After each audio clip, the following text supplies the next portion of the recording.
let's do what needs to be done. Get the word out there, yeah? This live right here, as you all can see, my nice new red spanker hat is sponsored by Limited Bags and Boxes. My man, Amiri. This is a new brand I had to get used to when I got out. It's the new luxury brand. So my love and respects to Limited Bags and Boxes. You all know who they are, one and only. You have to book just to enter their facilities. But yeah, this live right here is sponsored by them, and I just want to show them big appreciation, a big shout out. Everyone has been hitting me up about different criminals that they want to talk about. Tonight is going to be a little bit different. We're going to get to one subject when it comes to the gang related side of things. But everyone that's messaging through wanting to talk about Abuzar Sultani, Kwame, a lot of people want to hear more about Bass and the Elmadines. Like, look, that stuff is coming. Like I said, when I talk about that type of stuff, it has to be told in full. And for all of you who are watching my lives, just know that what I am saying on here is very limited compared to what I will be saying once a podcast gets released on YouTube. What I want to talk about today, I think we'll get started on lawyers. All of you guys know about the lawyers and barristers and QCs. Like, don't forget, a lot of these guys are connected to all the gangs, especially all the shootings that's been happening in the last couple of years. The last one was under a bridge in the middle of Parramatta in Grandview, and there was a lawyer that was that was hurt in the process as well. But this is a big subject because it's been a long time coming, and a lot of people have wanted me to speak about this subject because a lot of people have been effed over when it comes to lawyers, barristers and that. But before I start speaking about this subject, let's just get the message out there for those of you who are listening. If you see anyone talking about me not thanking someone when they're sending in gifts, please just remind them that at the end of my live, I will thank everyone for the gifts. Like, honestly, it is greatly appreciated, and I just want to be able to share these stories that I have for you guys without it being interrupted, because a lot of people that are listening in get upset sometimes when I get cut off from thanking you guys for the gifts. So just remember, the gifts are greatly appreciated. I love yous, but we're gonna get into it. First things first, lawyers. We got very, very few good lawyers, you know, like when I say good, I mean like very few lawyers who help from their heart. Like, yeah, they do their job, and they don't have to use their heart if they don't want to, you know, because it's just a job, you know. They do their job and they go home. The problem is they swindle moves in order to take your money. And when they take your money, they turn around and they start doing deals with the cops so that they may gain favor from the police. All right. Let's start off with my juvie charge. All right. I got charged in juvie for robbery in company. There's a lawyer that turned up. I didn't know where he came from, but obviously my family are not wealthy, so I had to go under legal aid. This lawyer looked at the footage, yeah? And what happened was, I was walking and I seen boys, and when I seen them, it was like about 3 or 4 of them. They were in the middle of doing something, and there was an Indian guy there, yeah? I didn't think nothing of it. I didn't even see them. When I walked through, these guys yelled out my name, and when they yelled out my name, they waved to me. I was with a girl at the time. So please guys, stop calling in. I'm not going to answer your phone calls. When these guys, why does this guy keep calling through, bro? Someone tell these guys stop calling through. When I was walking through, these guys waved over to me, and I was with a girl, and I waved back because I knew them, and then I kept walking. And when I kept walking, I went up to the train station, and there was cameras everywhere that caught us, yeah? Can you cut this bloke off? He keeps calling in. And long story short, when I got over there to the train station, we caught the train, went home, and everything was sweet. Nothing out of the ordinary, yeah? Then out of the blues, I get hauled into the police station, and they locked me up in juvie, and they said I was charged with robbery in company. And I didn't understand like why I was being charged with robbery in company, because I didn't rob anyone. I walked past when the boys were doing something. I don't know what they were doing, but I was going home, and I was with a girl at the time, yeah? Anyway, the lawyer that came and saw me, he went through my case, and when he went through my case, he immediately told me to plead guilty. And I was like, what the why is this guy telling me to plead guilty? I told, no, bro. Why is this bloke telling me to plead guilty? Like, you can clearly see I had nothing to do with the robbery. And he kept saying to me, mate, it's only a small charge. Don't worry about it, buddy. He goes, you're not going to be in long. Just suck it up and do the time. It's nothing anyway.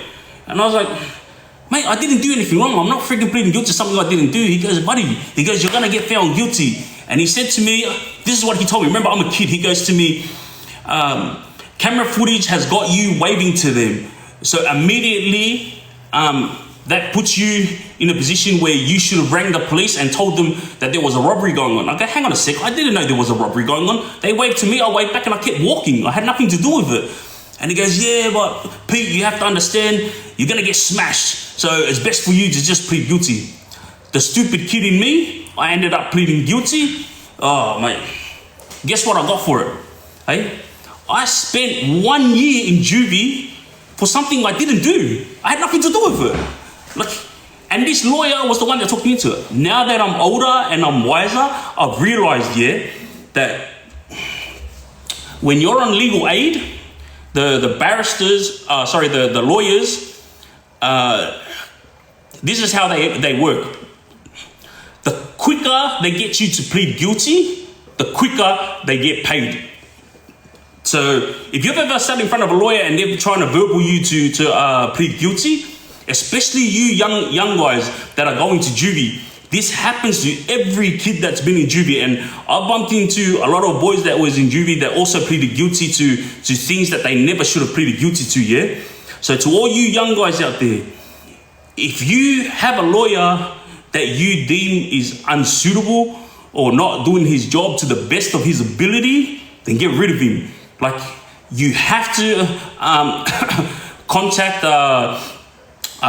legal aid and explain to them the reason why you want a different lawyer, yeah? Don't try to like go off at the lawyer and do the stupid things that the usual boys do, because usually all the boys go off and start swearing and whatnot. No. Just call legal aid. You have every right to get a new lawyer, especially if you know 110% that this lawyer is not there to help you. So to all you guys that are young, yeah, who get caught doing crime, the number one rule is do not have an interview, all right?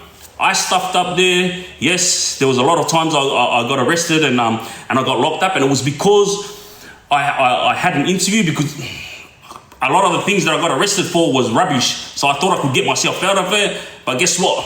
All the talking that I did in there, I ended up just putting myself at the scene of what had happened.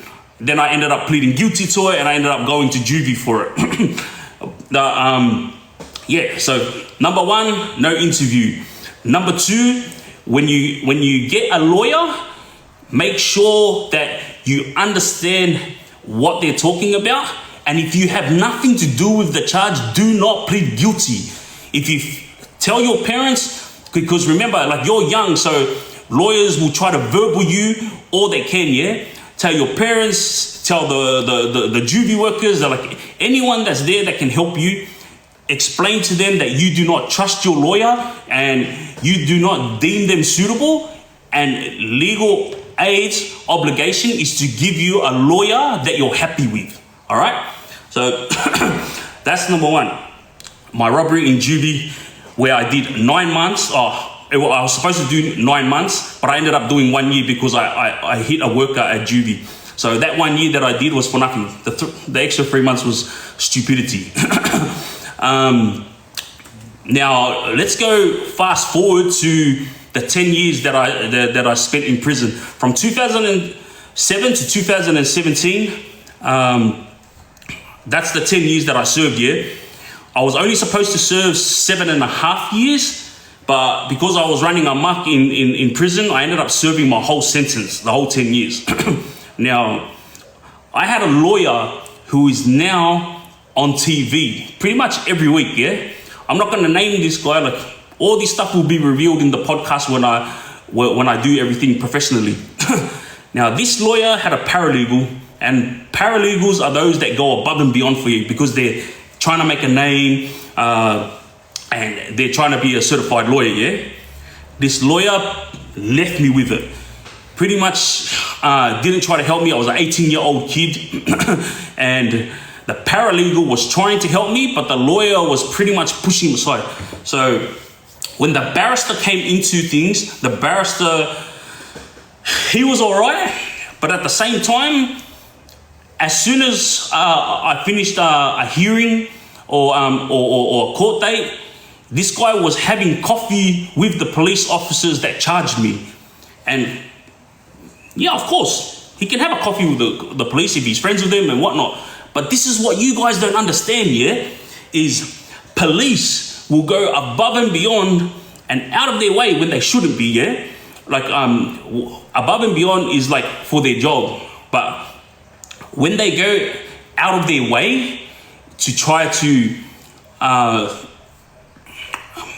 secure things that they don't have evidence for in order for you to be found guilty, this is where you start calling them corrupt police officers, yeah? So what happened was, my people kept telling me, "Fire, your barrister's having coffee with the cops." My mom said it to me, and I said to my people and my mom, I'm like, "Don't worry, okay? All these people know each other, like, it doesn't mean nothing, yeah?" Now, I never knew that corrupt police was a thing, yeah? I just watched it on movies, but I thought it was just movies. It wasn't until I went in for my 10 years and I went through trial that I realized, wow, what the fuck? There is corruption in the world, bro. Remember, I'm an 18-year-old kid, yeah? So what happened was, I got charged with kidnapping with intent to hold for ransom $1 million. A guy got kidnapped. He was told to hand over $1 million, and a friend of mine who was involved in it, he pleaded guilty to it. He told the prosecutors and he told the judge that I had nothing to do with it, but they didn't believe it, yeah?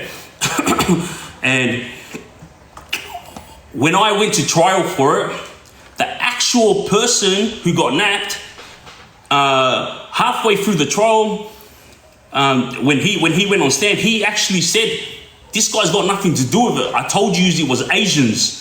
Like, it was Asian boys. Like, why are you got this bloke here? Like, let him go."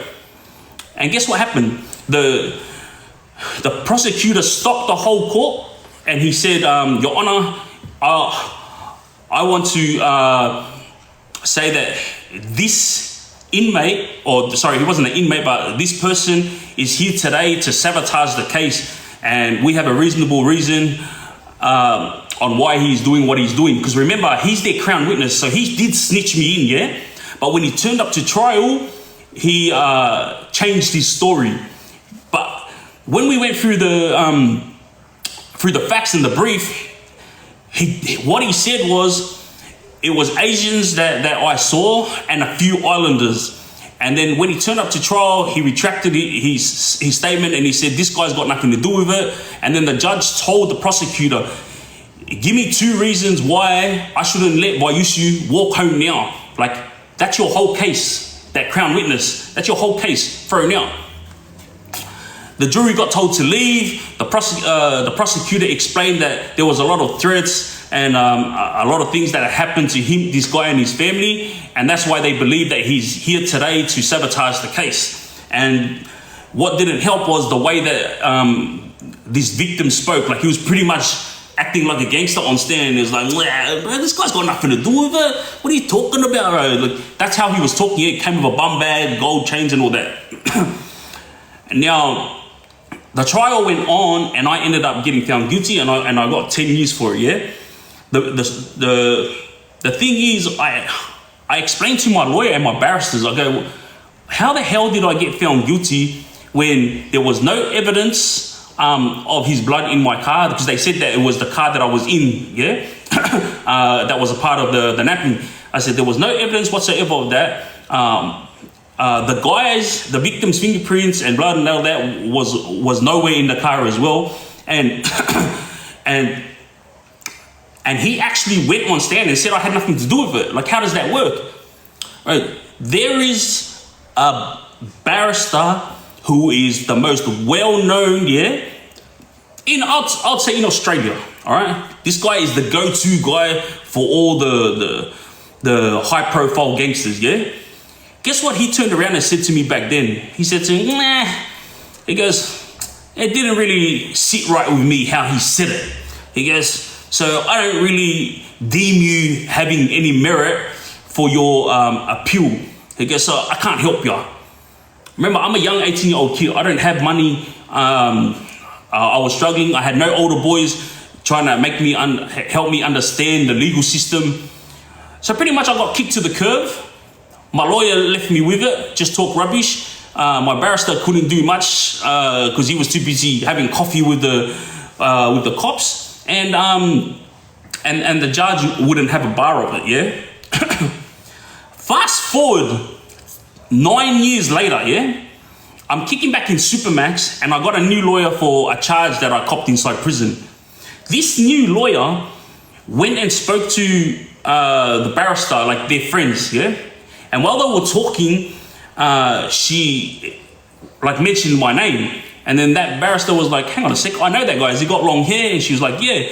And guess what this barrister said? Honestly, I do not know how he got found guilty. Like, I feel so sorry for him that he got 10 years, you know, like, I don't even believe that he did it, you know, like, let alone have anything to do with it. So remember, guys, I got found guilty for this. So I can now say to you guys whether I did do it or whether I didn't do it. To all the jury that was there that day when I got found guilty, there was 3 that was crying, 3 women, yeah? And there was one cocky cunt. He was like the guy that speaks up at the end and says guilty or not guilty, yeah? The 3 women that were crying, I was looking at them and I was thinking, don't tell me I'm gonna get found guilty for this. Like, I'm gonna be honest with you guys. Remember, I've already been found guilty for this and I've already done the time for it, yeah? So now I can just explain exactly what happened, all right? I should have been found guilty of being there after the napping, because, so what happened was I didn't know that it had occurred, yeah? My younger brother, not my blood brother, but one of the younger boys called me and said he needed help. Me being loyal as I am, I flew over there, and then when I opened up the door knocked on the door, he opened up, and I said to him, bro, let's go. And then he wanted to show me something. As I walked in, I seen the guy, you know, there all up, and I was like, what the hell are you doing? You know, I gave him a bit of a lecture, and the first thing he said to me was like, bro, it's like, I was helping the boys get this done. He goes, well, I just want to get out of here. I want to get out of here. We turned around to walk out, and as we turned around, bro, the cops started like surrounding the whole hotel, yeah? When the cops finally got to our room, they saw the victim.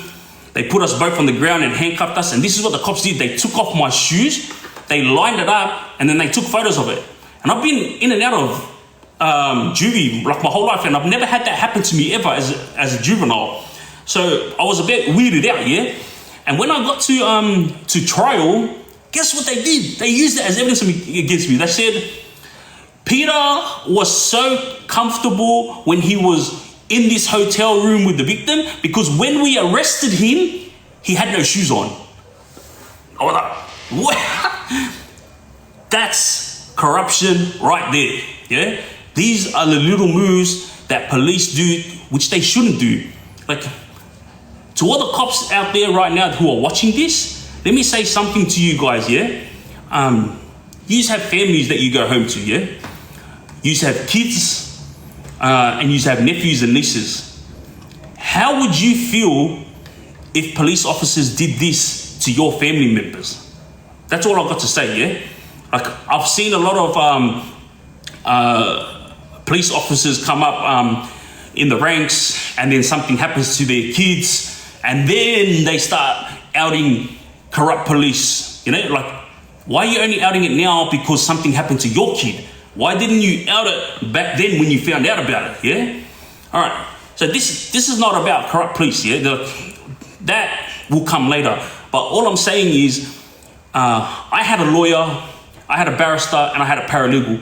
You know, and none of these guys went out of their way to help me. And one of the best barristers in Sydney literally told me to get effed.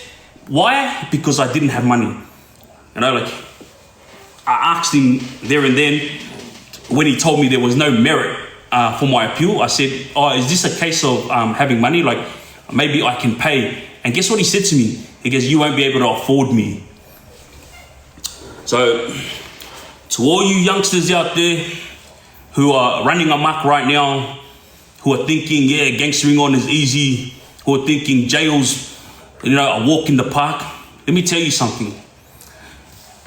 You don't have to just watch out for the gangs. You don't just have to watch out for the influential people. You don't just have to watch out for the officers who are running amok on you when they're jumping on your head, 6 verse 1. You know what you have to watch out for as well? Are your lawyers, barristers, and QCs. They are the worst, biggest two-face. Like, I would consider them worse than prison officers. Yeah. Like, I've dealt with so many lawyers and barristers, it's not funny, yeah? And every single one of them have never ever stuck by their word. Where's my sheet that was up here? Sorry guys, I had something up here for you guys. I just went missing in action. Now, this lawyer that I told you guys about, remember the one that I said to you guys, this is a female, yeah? When she was with this barrister and he said, I don't know how Peter got found guilty, blah, blah, this, blah, blah, that. She thought, all right, because I got Peter off one charge, he's gonna stick with me through thick and thin. I got outside of prison, and a lot of my brothers had a lot of court fees, yeah? And I was paying these court fees. Like, I was collecting money from the boys, and I was paying these court fees. I wasn't showering myself with this money. I was just paying court fees with all the money that was being given to me, because everyone wanted to help out the boys. And the only way we could help the boys inside prison was by putting our money together.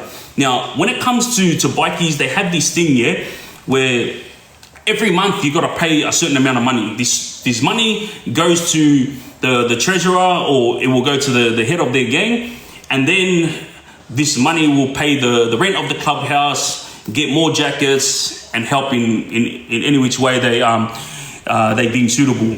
But with us, or with me, sorry, let me just say me. When money came in, I just paid all the boys' legal fees. And this is why I'm gonna speak to all you youngsters out there, yeah? It doesn't matter how much of a gangster you are, yeah? It doesn't matter how much money that you're making. Because at the end of the day, an old school friend of mine said this to me. No matter what you do in life when it comes to gangstering on, all your illegal money that you make will all end up going to your lawyers. He goes, so why even bother? Let me just get back to the lady that represented me, yeah? This is how conniving and manipulating lawyers can be. I gave her $18,000, which was collected from all the boys, to help out in my brother Jimmy Sa's court case. Yeah, he had an appeal coming up. So $18,000, I could have put that in my pocket, but I didn't. I gave it to them, do my brother's appeal. This lady didn't even read my brother's appeal. Yeah, she said that she gave it to someone else to read and she'll get back to me. Guess what happened? She didn't even get back to me about the appeal. She didn't even, she did visit my brother Jimmy Sa once and he didn't turn up. But after that, she just didn't go see him again, yeah? So when I went to see this lady and I was like, what's going on? She started an argument with me and started saying, you don't run my legal firm. Who are you to talk down to me? And I was like, wait, excuse me. I gave you $18,000, yeah? And she's like, so what? And I go, and then I gave you another 5K out of my pocket, which is 5K just to leave with you in case legal fees go higher, right? And she goes, so what? And I said, what do you mean, so what? I go, doesn't that entitle me to like have a say? Like, you haven't even gone and seen my brother inside prison. You haven't even told me about the work that you've done for him. Like, that's $18,000 plus 5K down the toilet and you haven't even told me nothing. This lady full freaking clicked it at me, yeah? And when she clicked it at me, she was like going off her nut like I was her son. And I thought, you know what? I'm gonna get out of here before I click it at this lady, yeah? So I left. When I got locked up for all my charges, I was sitting inside prison and my lawyer came and saw me and he was like, bro, what did you do to that female lawyer? And I was like, what do you mean? What happened? And he goes to me, during a end of the year Christmas party where all the lawyers get invited, she was there, yeah? And she went and saw my lawyer when I got locked up and she said, oh, I heard you're representing Waiusu. And he was like, yeah. And guess what she said to him? She goes to him, yeah, I hate that piece of shit. Because he thinks he's friggin' the king of friggin' Australia or something, the way he talks down to me. And then when he told me this, I was like, wow. I go, did she seriously say that? And he goes to me, bro, guess what she was dirty at? And I go, what? He goes, she wasn't dirty at your argument back then. She was dirty that you didn't call her to represent you for these big charges you called me. This is a lawyer who is known as one of the most experienced lawyers in New South Wales. And this is what she was saying behind my back, yeah? Like, this is how manipulating and two-faced lawyers are, all right? Fast forward, let's go to an incident that occurred while I was doing my last 7 years, all right? So during my, I forget what it was called. So in America, they've got this thing, it's called entrapment, all right? There's no entrapment law in Australia, so pretty much they got this thing, I forget what it was called, but when you go to this courtroom, it's called a stay application, yeah? When you go to this stay application, it's like, it usually takes about 1 or 2 days, but my one took about 4 days, yeah? The police will explain why you should be taking a trial, you explain why you shouldn't be taking a trial, and if the judge stays your application, it means you are automatically released, you go home, and you never get charged for these charges again. So for the charges that I just went in for, and I did 7 years, was guns, drugs, and money, yeah? And I was explaining my side of things and they were explaining their side of things. During this whole process, I tried time and time again to explain to the judge, I never had no guns, drugs, like all I had was money. I had $4 million and I wanted to hand in this $4 million to get my boys out.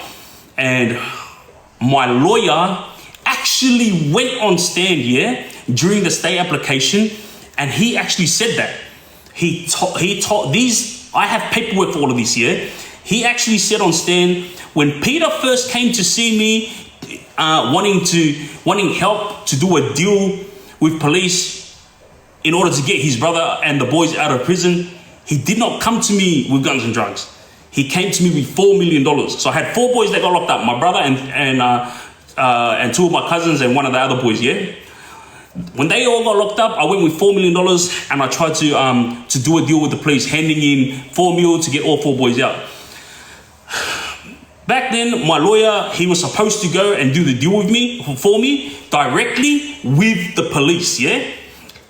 When he spoke to them, he came back and he told me, bro, the police said, this is Australia and $4 million, like, that could be considered bribery. But if you got guns and drugs to go with that money, they'll be more than happy to do a deal with you, yeah? Long story short, they ended up saying, yes, they want to do a deal with me. They reneged on the deal, and I ended up going inside for 10 years, even though my lawyer stood up and told the judge that I never had it from the beginning. All I had was $4 million to hand in, yeah? The point of me explaining this to you guys is because when I was doing my 10 years, yeah, listen to this. At my stay application, the prosecutor said, you have to understand, Your Honor, Peter and his brothers are heavily involved in the underworld, and we have reason to believe they were involved in murders, shootings, kneecaps, like everything you can think of, it was brought up. And I couldn't believe it. I was like, hang on a sec, we've never been found guilty for this stuff. We've never been charged with this stuff. Like, how in the hell can they say this stuff? What I didn't realize until afterwards is a stay application it's a platform where you can say whatever. So remember, the prosecutor and the cops can say whatever they want to make sure that that the judge doesn't stay my application. And I was shocked at the amount of lies and deception that the police put forward, and the judge ended up accepting it, even though I tried to explain to the judge, I've never in my life been charged with guns, drugs, or money. I've never in my life ever been known to be a part of an organized criminal syndicate. Like, how in the hell can you allow this court case to keep going when they have no evidence of anything, and there's enough evidence to show that I was in the process of doing a deal with police, you know? But the police concocted a story, and the story that they told was, yeah, Pete did try to do a deal through his lawyer, but his lawyer didn't come directly to us. Like, he went to a middleman. This is what I'm trying to explain to you guys that are coming up in the gang world right now. Like, you have to be careful of the lawyers that you hire, all right? I got effed over time and time again. This has been happening to me since I was a kid. So I didn't have to watch out for police, didn't have to watch out for prison officers. I had to watch out for the lawyers, all these legal representatives, yeah? They killed my life. Now listen to this. Remember what I told you about all the stuff that was brought up in my stay application, yeah? Once I had started my 10 years, I was kicking back, relaxing, did my time, got out, and then I went back in for 7 years, which is the 7 years I just finished now, yeah? And the stuff that was brought up, it's brought up for my 7 years, not my 10 years, it brought up for my 7 years during the stay application. It was beyond me where I was focused on doing my time, and then a female lawyer accidentally blurted something out. What they blurted out,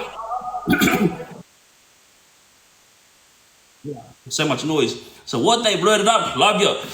What they blurted out was, hey, I'm representing someone. Don't look down at me for representing them. Oh, you know, I didn't know the situation. And I was like, on the phone with her, and I was like, oh, what do you mean? So I was like, oh, you know, like, I heard about, you know, you and your brother not liking this guy, and, you know, and stuff had happened. And she was being a bit cocky about it, and I didn't realize what she was talking about at the time, yeah? And then I was like, wait, who the hell are you talking about? When she said the name, I was full shocked, yeah? And this is lawyers talking each day, all right? So what happened was her boss was working for me, yeah? So her boss was at the stay application with me when all this stuff was happening and when my brothers and I were being accused of all this stuff that we've never ever been found guilty of, yeah? And what I realized after she accidentally said this is she clicked on, so she stopped talking and then I hung up on her, yeah? So her boss, he was in the know, yeah? What he's gone and done is taken her, and his other lawyer friends who worked together with him, he took them out and they had a chat, yeah? When he started chatting with them, he started explaining to them certain things that I've never ever been found guilty of, certain things that was brought up during my state application that he should never be talking about, yeah? When he mentioned this stuff to her, they started blabbering, yeah? And when they started talking, the talk started going outside of their law firm. Now let me explain to you what she was talking about, yeah? She was talking about a guy who got this, yeah? On the newspapers, when it came on, it said victim of hit becomes a hitman. All right. So this guy apparently, when my brothers and I were out, got hit many times and he survived. Yeah. Years later, he became a hitman himself and he got locked up. Yeah, for his charges. And from what I know, is he beat the charges. My point of this, guys, I'm trying to explain to you how bad lawyers are, yeah? That's why you need to make sure that you find the right one for yourself. My lawyer, who was the boss of these girls, told them something and they must have all had a chat about it, yeah? Because when she explained this to me, I realized that they were all talking about it and now this talk was all over the streets. But remember, nobody knows about it except my lawyer, who's the boss of this, yeah? And guess what? When this chatter was going on, the cops turned up and started asking me questions about it. So remember, if these lawyers weren't talking so much each day, I never would have been confronted by police, yeah? They knew secret stuff that happened inside my stay application. They chatted about it, they had a laugh about it, and then they went out and started talking about it. And then all of a sudden, the limelight was on me. The limelight was on my brothers. Why? Because these guys couldn't keep their mouth shut. Like lawyer-client privilege. They're not supposed to talk about anything we go through. Doesn't matter what it is. Now let me explain something to you about fucking lawyers, yeah? These fucking dogs. During all the wars between all the gangs throughout the last 10, 15 years, yeah? Guess who was giving addresses? Guess who was giving details so that this shit must fucking go down? Yeah, it was lawyers, all right? Because no gangster has that much power to be able to know where someone is. Officers, like prison officers, were also caught giving information, but guess what? They could never get away with it because as soon as prison officers or police officers put a name in the system, they have to write their initials or the details of their badge on the computer. For example, my name is TRIGGZ, so I would have to write TRIGGZ, and then I would look up Abuzar Sultani, you know, and then when I look him up, I'll know his address, I'll know his mum's house, I'll know his sister's house, like that, yeah? And this is why police and prison officers can't get away with it, because they have to enter their name. Now, I know a female, she wasn't a police officer, but she worked for the police, yeah? She got charged for going into the system and getting information and selling it to the gangs, yeah? But guess what she was doing? She was using someone else's code or someone else's name to get into the system, and then she was getting this information. So when the cops started looking at how all this information was getting out there, they saw a different name, yeah? When they went to that person said, no one has got my details except that female over there. And that was the female that was getting, I'm telling her, $1,000 for information that the gangs wanted. She ended up getting charged and she ended up going to prison, all right? But when it comes to lawyers, mate, they deal with your parole, they deal with your parents, they deal with everything that's got to do with you. So this is the reason why you have to be careful when it comes to the lawyer that you choose. There's very good lawyers out there, but there's a shiftiest kinds out there. And I'm going to tell you right now, I'm not even going to lie, 99% of them are all friggin' shifty cunts, yeah? Like, you'll find, very rare to find a lawyer that will turn up and do their job properly. Now, let's get to some of the situations that occurred, yeah?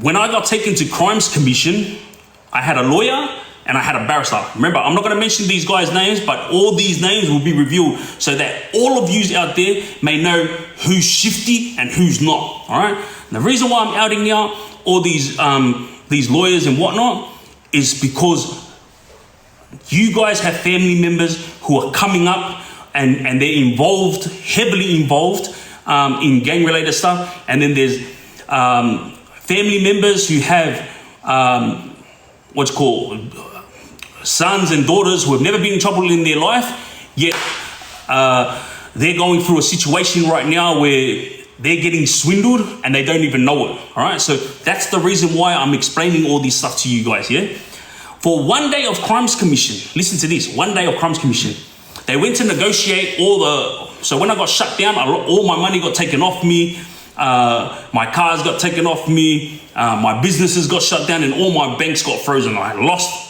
everything, yeah? So I was going to Crimes Commission to highlight the fact that everything I had was legit and they have no right to take what I had, yeah? Got to Crimes Commission, my lawyer took me there, he brought this barrister who I didn't know, and then they went and represented me. They did all the talking, I did nothing. All they did was come to me and say to me, hey, you know, the Crimes Commission said they're happy to do a deal with you, but they want to keep your cars, but you can have all your money back. And I was like, nah, I want my cars back. I go, right, this, right. They ended up letting me have my mum and dad's car, and they kept one car, they kept my Porsche, and I got to keep all my money. When I was in there for like, not even 15 minutes, yeah?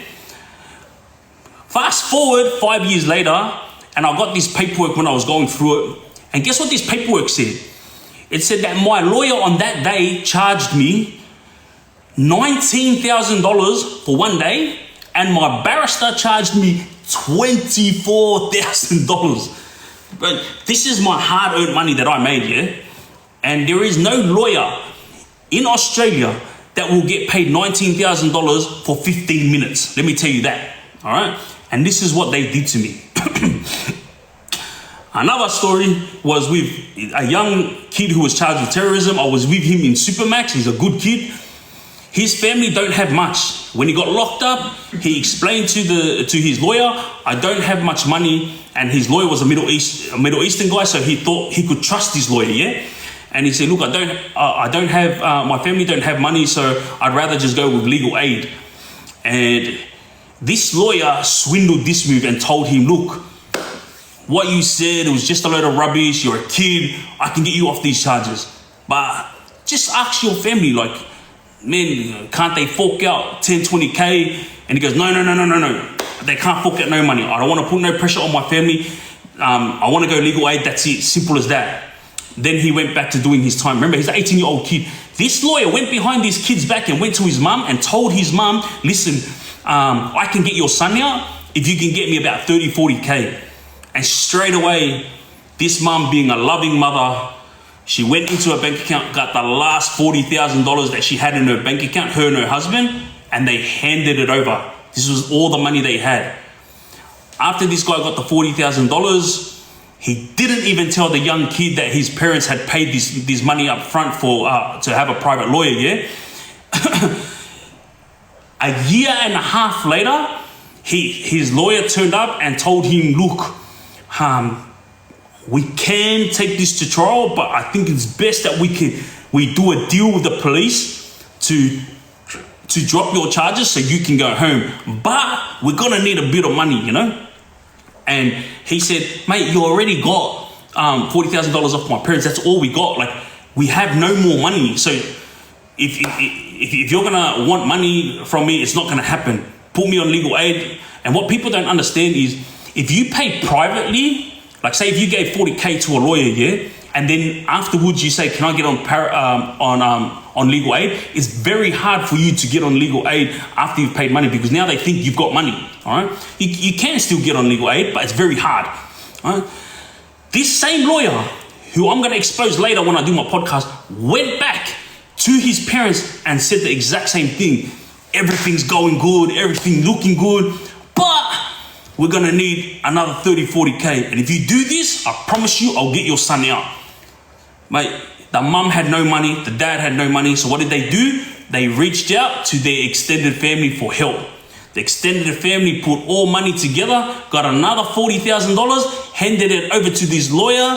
Fast forward a year and a half. So now the kid's been in for 3 years, and he turned around and told the kid, I'm sorry, I can't do nothing for you, because it looks like these guys' evidence is too solid, so you're going to have to cop it on the chin, man. He goes, if you want to take it to trial, go to trial, but I can't represent you because I believe that you're going to get found guilty. I was with this kid when this happened, yeah? And I was like, wow, he just swindled $80,000 off this family in 3 years, and he didn't even care. Like, this guy, he told him what he told him, and then he rang the prison and got his phone number taken off this inmate's account. And in Supermax, if a lawyer rings up and takes your number, his number off your account, you can never contact him again. You know, like, send all the messages you want and you won't get no reply. And again, to all you youngsters out there, remember, this is all the pressure that you're going to be putting on your family members when you're willing to go out there and do stupid things on the street. When you're in jail, you're kicking back and doing your time. Not a worry in the world, because you know that your family members are going to be putting $100 in your account. You got your buyout, but you don't realize the amount of stress, you know, and heartache that your family members go through. You know, it's not easy. Driving up to visits, you know, especially for the Islander families, putting $100 in your account every week, hey, it's a big thing. Remember, Islander families are very big, so feeding them, hey, it's not a $300, $400 a week thing, you know. It's big money. And these young guys, look, I'm not trying to put it on you young guys. I did the same thing. I did the same stupid things. That's why I'm telling you my story, so that you guys don't do it to your families, you know. Like, learn from my mistakes, yeah. Everything I'm telling you is my mistakes, all right. Now, let's hit it with the heavy stuff. Lawyers that flirt and fall in love with inmates. Hit it with a right uppercut, all right? Now, we got Kieran Loveridge. He was the kid, well, he's not a kid anymore, but he was the one that got charged for hitting a kid in King's Cross. And he was all over the place, because he's pretty much the reason why they brought up that word coward punch, and nobody knows the backstory of it, so I'm not going to talk about it. All I'm going to say is Kieran Loveridge was charged with that, and he's always on the news because that kid's innocent family like fought hard to make sure that their son or their brother was not forgotten, yeah? So when Kieran went in, this is all the pain and heartache that this family went through, yeah? And fast forward the many years that Kieran spent inside prison, I'm pretty sure he did about 8 or 9 years, and then he went home. He got parole, so he's home now. He went home before me. Kieran ended up being with a female prison officer at Kempsey Prison. All right. How does this happen? A lot of things that happen in prison has got to do with guys who are manipulating, but it's also got to do with female officers and male officers who just don't get any love and attention at home. All right, that's as simple as I can put it, because obviously, like I told you last time, when riots and stuff go happen inside prison, I get upset because I know that a lot of prison staff bring their dramas from home inside prison and then they take it out on the inmates. This happens on a daily basis, yeah? But when it comes to falling in love, it's not something that happens like that. It's something that gradually occurs, yeah? So, starts off with the little simple miss, you know? How you doing? Little, it's not even flirting. How's your day? What's been happening? Starts off like that all the time. Then it goes on to flirting, all right? Now listen to this. This female officer, which everybody knows because she's all over the internet, she wasn't just with Kieran. How about that? You know, yeah, Kieran got caught being with her. So they got caught because there's something in your cell that's called an intercom, where you press and you ask for help, or you press it and you ask like for things that you need, like a sponge, detergent, whatever, yeah? They were talking to each other via the intercom, and the jail was already sus on this female, and from what I know, an inmate who was next door to Kieran, he was so jealous and he was so dirty at the fact that Kieran was getting all this attention that he swindled a move in order to get something for himself. So his move was to tell the bosses what was going on. That's the reason why they listened into their intercom calls, and that's the reason why Kieran and that lady got caught having a relationship. But just to let you all know, Kieran wasn't the only one. Alright, now we got this other bloke. His name is Hoodrich Hefner. That's his name, yeah? Yeah. Alright, the one that he got with, the screwish that he got with, I was there with her at Silverwater, yeah? And she was on TV because like she was a bodybuilder, and she actually used to flirt with a lot of guys. And when I was there with her, she was a bit too nice, you know, like I pretty much steered clear from her, but a lot of the bikie boys loved having her attention, yeah? And cut a long story short, for all of yous around the world that don't know, this female prison officer ended up getting caught having a relationship with this guy, Hoodrich Hefner. And Hoodrich Hefner, if you guys don't know, he's pretty big on social media, yeah? So he's on social media telling his story about him and her as well. But the funniest thing about it is she was also having an affair with another inmate. How about that? You'd think men are bad, but right, there you go. You know, she had two of them, and she was stringing them along. Good on her. You know, she was getting money from both of them. You know, she was doing her thing.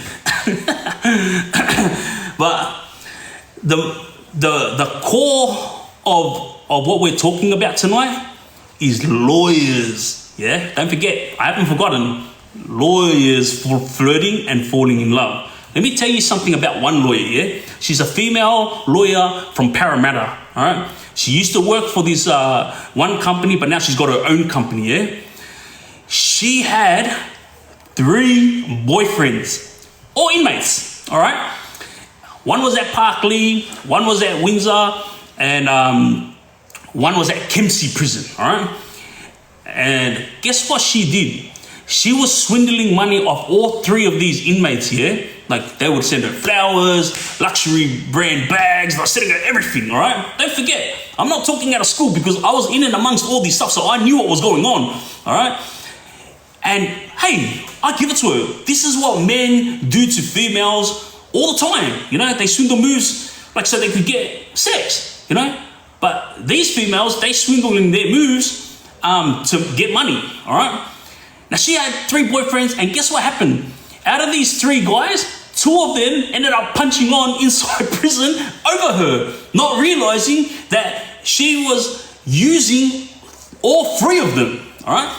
Let's move on to another lawyer. This lawyer is very high profile, I would say so, because in the last 8 to 10 months, she's been on the Telegraph newspaper, all right?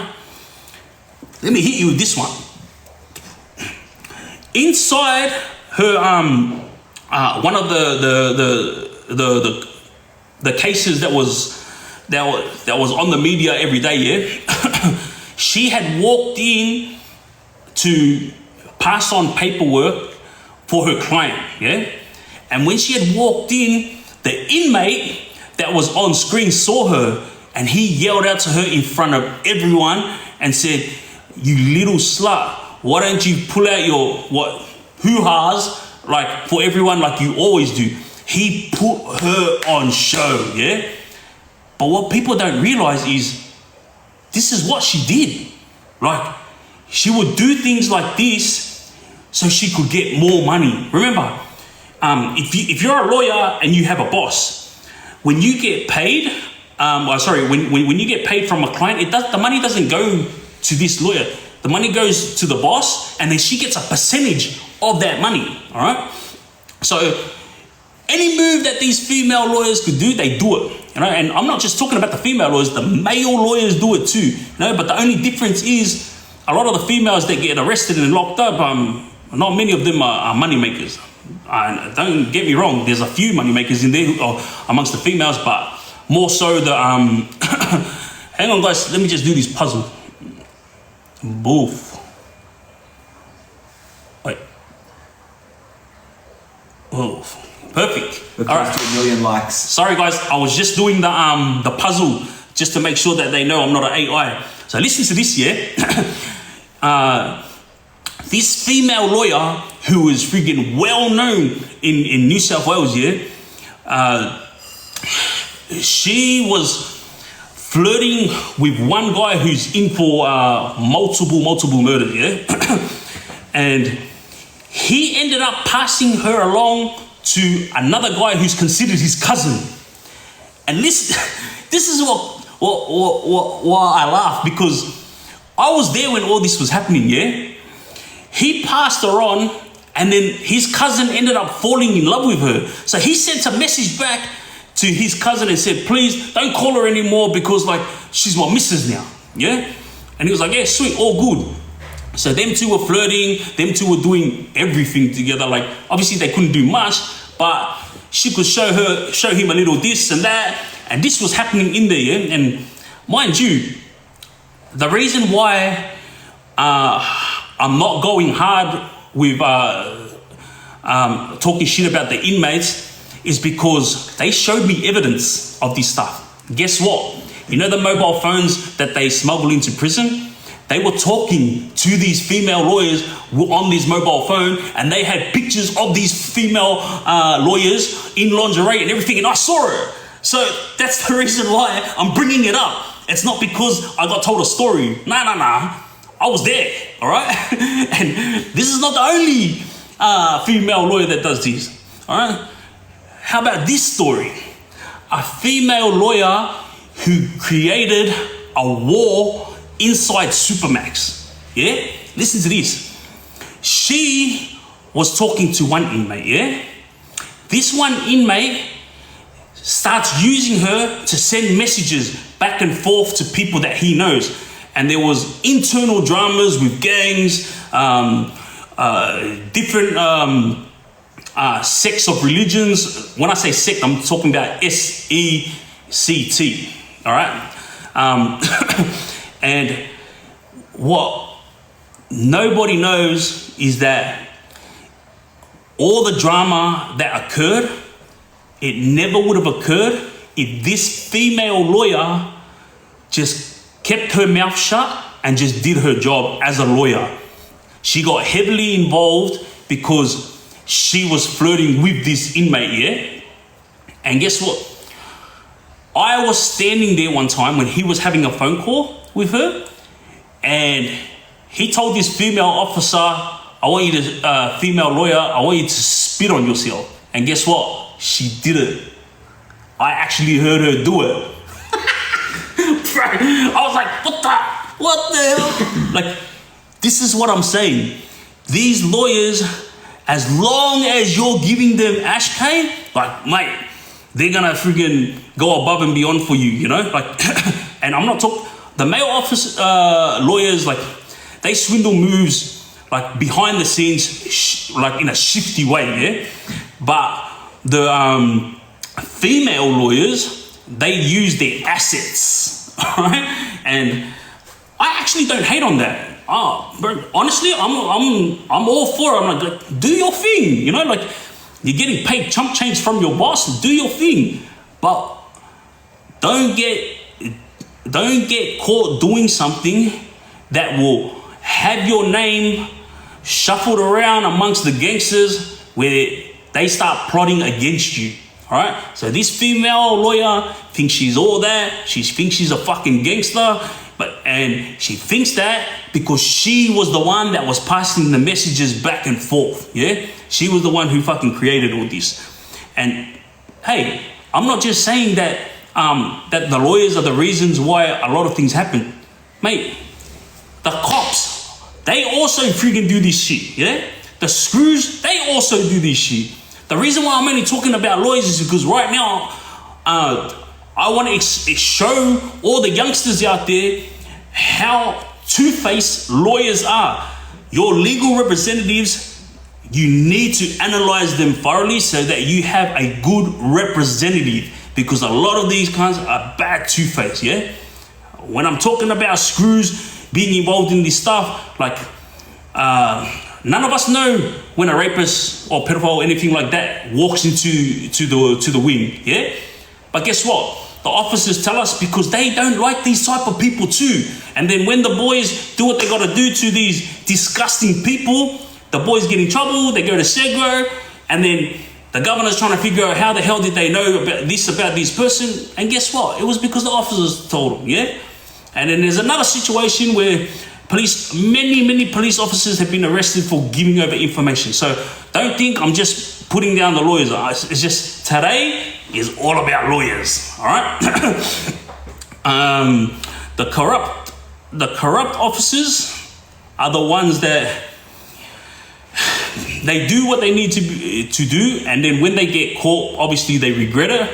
But I've spoken to I've spoken to 4 prison officers who will now be getting paid their due diligence from my sponsors to come and speak with me in front of you guys on why they did the corrupt act that they did. All right, so that's something for you guys to look forward to. There's one sad story in there where one of the prison officers, his daughter had cancer. He tried to get help from the government. They said no. He tried to get help from the prison staff, like obviously the hierarchies and that, they couldn't help. So what other way was he supposed to help his daughter who had cancer? What other way? Like, he went and started smuggling in cigarettes and mobile phones into prison and selling it to inmates so he could secure $70,000 for his daughter's cancer. All right? So that's just one story. With the lawyers and stuff, like, there is so much more that I haven't even brought up about them yet, but it is something that will be said in a whole when we get to it. I think it's been an hour now, over an hour, but it's been over an hour, yeah? Yeah, been an hour.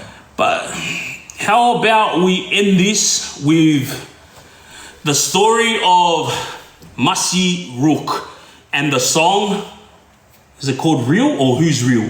Who's Real, I believe, yeah. It's called Who's Real. Also, we're 100K away from 1 million likes.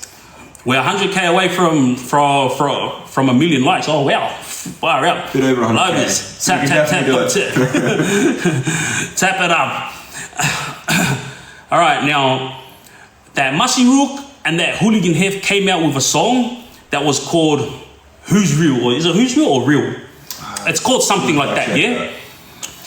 In this music video clip that MASI made, it's got a guy with long hair and a hat walking, yeah? And apparently that guy was supposed to be me. So for those of yous, my man here is looking up the name of it, but obviously people around the world wouldn't know the name of this song, so yeah, it's Who's Real. There you go. Look up MASI ROOC and Hooligan HEF on a song called Who's Real. That's for you guys around the world that don't know these two idiots, yeah? So in the beginning of the song, he gets on the phone and he's like, yo, he's there, he's coming. And then notes start getting thrown and you know what? They did things in this music video clip. Is it behind me? Do you want to put it on behind you? Yeah, you know what? Put it on behind me so everyone can see it. And in this music video clip, after the phone call gets made, MASI gets a note that was passed on from cell to cell all the way to him in Segro. And then it shows a guy with long hair walking. Now, I'm not going to say who and I'm not going to say what prison, but after this song came out, it blew up to about 300,000 views, and everyone started asking the question, who's the guy with the long hair? Who's the guy with the long hair that's walking? Because in this music video clip, after the note gets passed on to everyone and then it gets to MASI inside segregation, the guy with the long hair walks in, and then it shows him going into the cell, and then it shows MASI walking into the cell with a Breville, yeah? And when he walks inside this cell with a Breville, he walks out, and then all of a sudden there's blood spattered on the wall. This was their little cool music video clip, yeah? And apparently that long hair guy was me. And let me set things straight, guys. No one has ever Brevilled me, and no one has ever spilt my blood, all right? I'm not saying this to be a hard guy. All I'm saying is, let me straighten up this video clip right here. This is Hooligan HEF the Poofta, all right? I have never had an issue with this hooligan. I have never had an issue with this MASI, all right? These guys started on me after that situation in 2016. So obviously these guys didn't realize that I'm a bad grudge holder, yeah? Lucky for them that I'm trying to change my life. But let me explain something. When I confronted a few boys that were close to that MASI and that hooligan, and I said, that music video clip, you guys think you're funny, you know, putting me on blast, like this is a kid game. And guess what these guys said? Also, you got it all wrong. MASI and hooligan weren't like portraying you in prison. He goes, that's not you with the long hair. That's JM from 1-4. And I was like, what? So the first time I ever saw this music video clip was inside prison. I'm not going to say which prison yet, because I don't want to bring down these officers. But these officers got told to come and get me in from the yard, and then they got told to show me this music video clip. So when I was sitting there in the room, I didn't know what they were showing me. And when I seen it, I saw that hooligan and that MASI flop, yeah? And I was watching it, and then I was like, well, good on them. There's a good beat, and it sounds all right, you know? I know that MASI, and this Poofta couldn't even rap before. Like, he used to sing Ocean of the Motion songs. That's how that bloke was known for, singing those stupid songs, you know? But seeing him rap, I realized he's trying to copy 1-4, you know? He's trying to blow up like 1-4. So yeah, good on ya. And it wasn't until the clips kept going that I seen the guy with the long hair walking. And for those of you who don't know, inside prison, I am always walking with my hair out like that guy on the video clip, and I'm always wearing a hat like this. from what MASI and Hooligans mate said is, Pete, like, you can't hold a grudge against us because we had dramas with 1-4. So remember, that's what JM does too. He wears a hat like that, and he also got hair like that, you know. So, they actually made it for JM, not for you, because they were having beef at the time. And I was like, I didn't know whether to believe it or not. I didn't know if they were just trying to get away with copping or hiding. So I let it go, you know. Like, I was like, all right, if it's got to do with JM, it's none of my business. All good, you know. Supposed to be you. This is the guy. This is him walking in with a Breville. Yeah, this is that MASI flop. All right, and then look, there's blood on the. Like, yeah, gangster. They're like, if you know, like, I actually am very, very proud of all the Pacific Islanders who have made it up there in rap and who have made it up there in what they chose, you know, like what they dared to strive for, yeah. But when you're trying to do things like this, you know, trying to portray something that didn't happen, you know, like showcase something that didn't happen, sorry. This is when I have to put my foot down. All right, guys? Like, I found out from other boys that MASI did make this clip about me, but there's that big, amount of rubbish that goes on internally where they're now trying to send me messages giving me their word that it wasn't me, it was JM. But anybody that's seen this clip, like, my hair is that long as long as this guy's hair, yeah? That's inside this clip. And for all these idiots that were involved in this music video clip, let me just explain something to you guys, yeah? I know that a couple of yous are church boys, all right? And I know where you guys are at. But the only reason why I haven't stepped up to the plate is because I know your family members, all right? And I'm not trying to throw threats your way. All I'm trying to say is, guys, you have nothing to do with gang-related stuff. What the fuck are you doing getting on music video clips that's gang-related? You know what I mean? You're throwing yourself under the bus, and then when something happens to you, your family members will turn around and blame people like me because something happened to you. Yet you're the one that put yourself in that position. Like, use your friggin' brain. When these guys like this come and ask you to be a part of their music video clip, if you are not a gangster, then say no.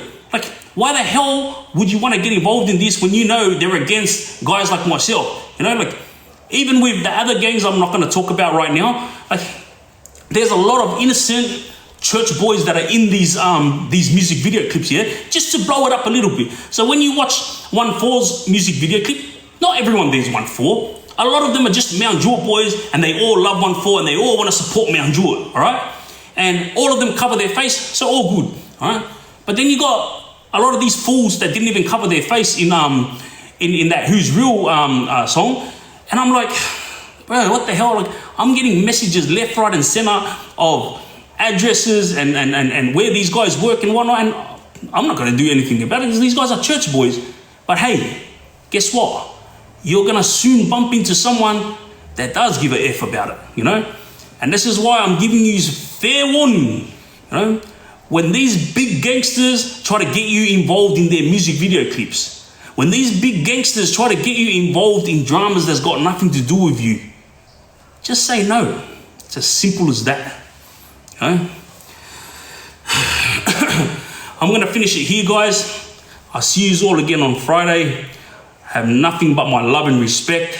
And before I finish up, I just want to give a big, massive shout out to everyone that was sending in gifts, to everyone that was tapping and bringing in likes. I can see right now we have 1.1 million likes. Nothing but my love and respect for each and every one of you that's supporting, and for everyone that is messaging through, encouraging me to keep doing what I'm doing. I love yous. TRIGGZ, I'm out.